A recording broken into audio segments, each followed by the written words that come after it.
ரெண்டு பேர் சந்திச்சாங்கன்னு வைங்களேன், ரெண்டு பேர் சந்திச்சா ஒரு லிமிட்ல கேள்வி நிறுத்திக்கொள்ளணும். அஸ்ஸலாமு அலைக்கும், நல்லா இருக்கிறீங்களா, சுகமாயிருக்கிறீங்களா, எப்படி இருக்கிறீங்க, இது நியாயமான கேள்வி. ஒரு வீட்டுக்கு போய் உட்கார்ந்தாச்சு, புதுசாக ஒருத்தர் அறிமுகம். உங்களுக்கு எத்தனை பிள்ளைகள்? அவனுக்கு 7-8 வருஷமா பிள்ளையே இல்லையா இருக்கும். விளங்கிட்டா? குழந்தையே இல்லாமல் அவன் கஷ்டப்பட்டுக்கின்னு இருப்பான். உங்களுக்கு எத்தனை பிள்ளைகள்?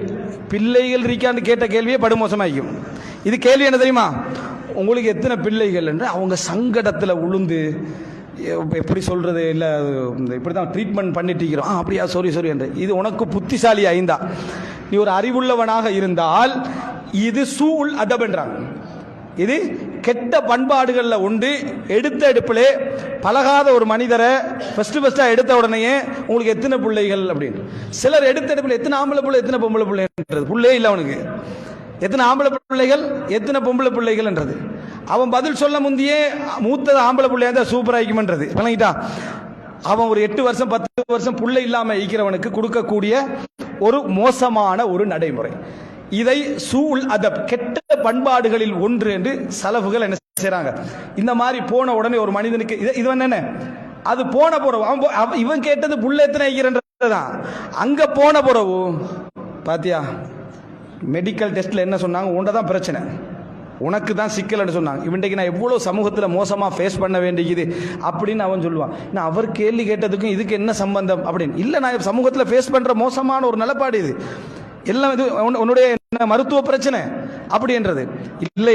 என் ஃபேமிலியில் எந்த விதமான பிரச்சனையும் இல்லை, உங்களோட ஃபேமிலியில் தான் பிரச்சனை என்று அங்கே குடும்பத்துக்குள்ள சண்டை. இவர் கேட்டது ஒரே ஒரு கேள்விதான், உங்களுக்கு மூத்த பிள்ளைகள் எத்தனை அல்லது எத்தனை பிள்ளைகள் கேட்டுட்டு இவர் போயிடுவார்.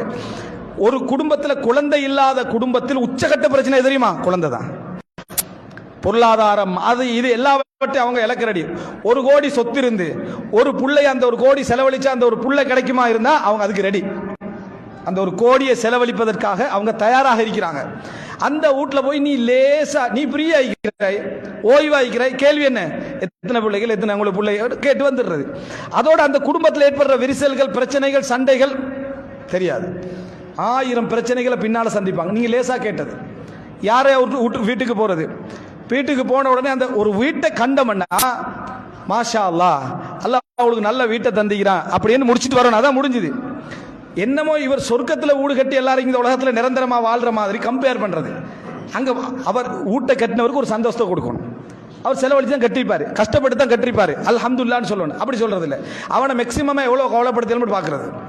இது எப்படி இது எங்க வாங்கினீங்கன்றது, அது ஒரிஜினல் இல்லையன்றது. அப்படி அவன் கஷ்டப்பட்டு நம்ம செலக்ட் பண்ணி வாங்கினதாடா ஒரிஜினல் இல்லைன்ட்டானே. அன்றைக்கு நாள்ல இருந்து அவன் தொழுகை, நோன்பு, ஜக்காத் எல்லாம் அந்த ஒரிஜினல் அதுக்கு பேத்துரும். ஏன் அதான் ஒரிஜினல் இல்லைன்ட்டானே, அவனுக்கு அதான் கவலையா பேத்துரும். அவன் வீட்டில் வாழ்றான், அல்லாஹ் அது ஒரிஜினல் தேடுறதா அவன் தேவை. அவன் வாழ்ந்துட்டிக்கிறான், அவனுக்கு கவலையை ஏற்படுத்திட்டு பேத்துற. நல்லா அவன் கஷ்டப்பட்டு கோடிக்கு கணக்கா போட்டு என்ன செஞ்சிருப்பான், அந்த வீட்டை கட்டிருப்பான். ஒரு உண்மையான நல்ல ஈமான்தாரியோட பழகினா அவனுக்கு உலக கவலை வரக்கூடாது. அவனோட இருந்தா என்ன வரக்கூடாது, உலக கவலை வரக்கூடாது. என்ன கவலை வரணும் அவனுக்கு, மறுமை கவலை, தொழுகை, நோன்பு, ஜக்காத்து, தர்மம், ஹஜ், இந்த கவலை வரணும். நிறைய பேரோட பழகினா உலக கவலை தான் வருது. என்ன வருதுன்னு சொன்னா அடுத்தடுத்த கேள்விகள் கேட்டுட்டே இருக்கிறது. இது அவுடேட்டட் தானேன்றது. இதை அவன்கிட்ட பார்த்துட்டு இது டைம் முடிஞ்ச ஒரு பகுதி தானே, இப்போ இது ஃபேஷன் இல்லைன்றது. விளங்கிட்டா? எதையாவது ஒன்று போட்டுட்டு அவர் போயிடுறது. இவன் ஒரு 10 வருஷம் எடுத்திருப்பான அந்த வீட்டை கட்டுறதுக்கு நல்ல அழகான முறையில் அமையணும்ண்டு. அந்த நாள் ஃபுல்லாக அவனுக்கு கவலையா இருக்கும், இதை மட்டும் மிஸ் பண்ணிட்டோமேன்னு சொல்லி. இந்த கவலையை ஊட்டக்கூடிய கேள்விகளை, அடுத்தவருடைய வீட்டுக்குள்ள போய் இந்த மாதிரி கேட்கக்கூடிய கேள்விகளை சலஃபுகள் வெறுத்திருக்கிறார்கள். ஆனால் சலஃபுகளுடைய மாற்றமான நடைமுறை என்ன தெரியுமா? போய் அலங்காரத்தையும் படாடோபத்தையும் கண்டா அதை எதிர்த்த செய்திகள் தான் நிறைய இருக்கே தவிர அங்க போய் இன்னும் டெவலப் பண்ணிட்டு வர செய்திகள் என்னது இல்ல. நிறைய பேர் போறார். அபூ ஹுரைரா ரலியல்லாஹு அன்ஹு போறாங்க. மர்வான் இப்னுல் ஹக்கம் வந்து வீட்டில் உருவப்படங்களை வரைஞ்சி பெரிய மாளிகைன்னு அடிச்சிட்டிருக்கிறாரு. பெரிய மாளிகைன்னு அடிச்சிட்டிருக்கிறாரு. அதை பார்த்துட்டு என்ன செய்ய, காலத்துல நிர்பந்தம் அடிச்சுட்டான் ஆகணும் அபூ ஹுரைரா சொன்னா எப்படி இருக்கும்.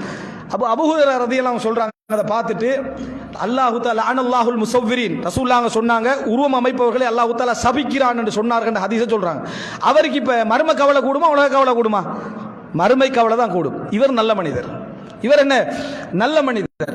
சில வீட்டுல உருவம் அடிச்சிருப்பாங்க, இவர் போய் பிரச்சனை இப்படி எல்லாம் உருவம் என்ன செய்யலாம், அடிக்கலாம். இன்றைக்கு யாரு தான் உருவத்தை தவிர்க்கிறது அப்படின்னு டெவலப் பண்ணிட்டு வர்றது. எனவே அன்புள்ள சகோதரர், அடுத்தவருடைய வீட்டுடைய தகவல்களில் தலையிடுவது அதாவது அல்லாஹு தாலா சொல்லுகிறான், நபியே அவர்களுக்கு நாம் இந்த உலகத்தின் அலங்காரங்களை கொடுத்து பன்மடங்காக கொடுத்து வச்சுக்கிறோம், அதன் பக்கம் உனது இந்த பார்வைகளை நீட்டாதே என்றான். உங்களோட ரெண்டு பார்வை எங்க கொண்டு போவானா? உலகத்தில் அந்த மக்களுக்கு கொடுத்திருக்கிற அலங்காரத்தின் பக்கம் உங்கள் பார்வையை கொண்டு போக வேண்டாம். யார் இந்த உலகத்தை கூட வெறுத்து பேசுகிறானோ அவன் தான் ஆகப்பெரிய உலகப்பற்றுள்ளவன் என்று சொல்றாரு. யார் இந்த உலகத்தை கூட சிலர் பார்க்கலாம், இந்த உலகம் படு மோசம், இந்த உலகத்தை வச்சு நம்ம என்ன செய்ய, உலகம் ஏசிக்கிட்டே இருப்பான், இவன் உள்ளம் ஃபுல்லா என்ன இருக்கு, உலகம் தான் இருக்கு. அதனால தான் அந்த உலகத்துக்கு எதிராக கூடுதலாக பேசிக்கொண்டே இருக்கிறான், உலகத்தை பற்றி கேள்வி கேட்டுக்கொண்டே இருக்கிறான். அன்புள்ள சகோதரர்களை, இது அவனது வாழ்க்கையில கவலை ஏற்படுத்திட்டு போகுது. அந்த மனைவியும் கணவனும் சேர்ந்து ஒரு டிசைனை தீர்மானிச்சுப்பாங்க. இவர் போற போக்கில் அந்த டிசைனை தட்டிட்டு பேத்துருவாரு, என்ன இதெல்லாம் என்ன இது என்ன டிசைன் இதுன்னு கேட்டு பேத்துருவார். அன்றைக்கு ஃபுல்லா ஆச்சு, நான் சொன்னேன் உங்களுக்கு இந்த டிசைன் எடுக்க வேணான்னு சொல்லி அடுத்த நாள்லேருந்து அந்த டிசைன் சண்டையா பேத்துரும். அவர்களுடைய இதுக்கேற்ப அந்த சண்டைகளும் பிரச்சனைகளும் வரும். இது செய்யக்கூடாது, ஷைத்தானது வேலை. இது என்ன ஷைத்தானது வேலை என்றதை நம்ம தெரிஞ்சுக்கணும். அலங்கார சிந்தனைகள். சுலைமான் அலைஹிஸ்ஸலாம் அந்த ஆடம்பரமான அந்த வாழ்க்கையிட மாளிகையில் இருந்து கொண்டு அவர் இருக்கிறாரு. அவருடைய ஒட்டகங்கள் எல்லாம், அதாவது வெள்ளை கருப்பு கலந்த அந்த ஒட்டகங்கள் எல்லாம் நின்று கண்டிருக்குது. ஒரு காலை உயர்த்தி மற்ற காலை வச்சுக்கிட்டு எல்லா ஒட்டகங்கள் அந்த குதிரைகளும் நின்று கண்டிருக்குது. அந்த அப்படி அணிவகுத்து இருக்கக்கூடிய காட்சியை சுலைமான் அலைஹிஸ்ஸலாம் பார்க்கிறாரு. பார்த்தா ஒரு குதிரை நம்ம ஊர்ல இருந்தா நம்ம நிலைமை எப்படி இருக்கு நினைச்சு பாருங்க. வீட்டுக்கு முன்னால் ஒரு குதிரை கட்டி இருந்தா அதே மியூசியம் ஆக்கி சம்பாரிச்சு விட்டிப்போம், வழங்கிட்டா. ஆனா பல நூற்றுக்கணக்கான குதிரைகள் ஒரு காலை தூக்கின்னு நிக்குது. அதை பார்த்து கண்டிக்கிறாரு சுலைமான் இப்படி பார்த்துட்டு இருக்கிற அவைகளுடைய அந்த அணிவகுப்பு அப்படியே அதை பார்த்துட்டு அப்படியே மெய் சிலிர்த்து போய் அதிலே மயங்கிட்டாரு. ஹத்தா தவாரத் பில் ஹிஜாப், குர்ஆன்ல வருது, சூரியன் மறைகின்ற வரைக்கும். அப்ப அசர் என்ற ஒரு தொழுகை அவங்களுக்கு இருந்துச்சு, அசர் தொழல. யாரு? சுலைமான் அலைஹிஸ்ஸலாம்.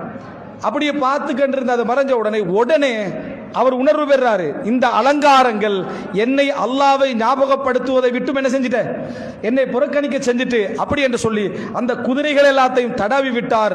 அல்லாஹ்விடத்தில் தௌபா செய்தார் என்ற செய்தி நாம் என்ன செய்கிறோம், பார்க்கிறோம். அலங்காரங்கள் தன்னை திசை திருப்பும் என்ற சிந்தனையை ஊட்டுவதா மாற்றி சொல்லுதா? இது நான் சில பிரதானமான விஷயங்களை சொல்லிக்கணும் வரேன். என்னன்னா, கூடுதலாக கேட்கப்படக்கூடிய கேள்விகள் இதில் இருக்கும்.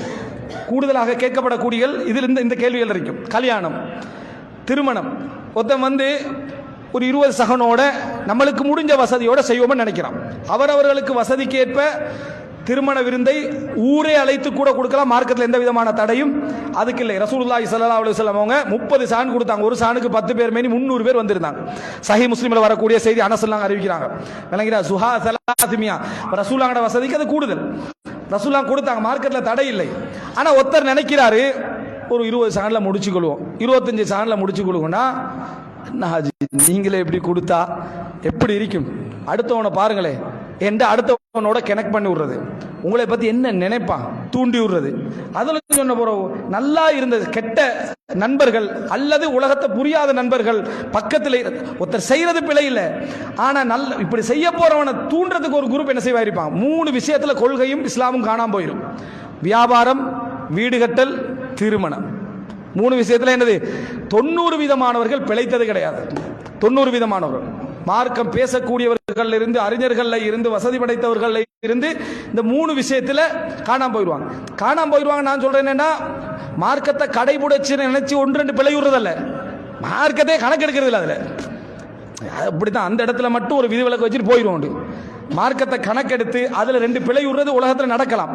இதுல எல்லாம் இந்த பக்கத்தில் உள்ள நண்பர்களுடைய, மோசமானவர்களுடைய அடுத்தவுடைய செய்திகளை தூண்டுதலும் மிக முக்கியமான காரணமாக இருப்பதை நீங்க இந்த 3 விஷயத்துல என்ன செய்யலாம் பார்க்க.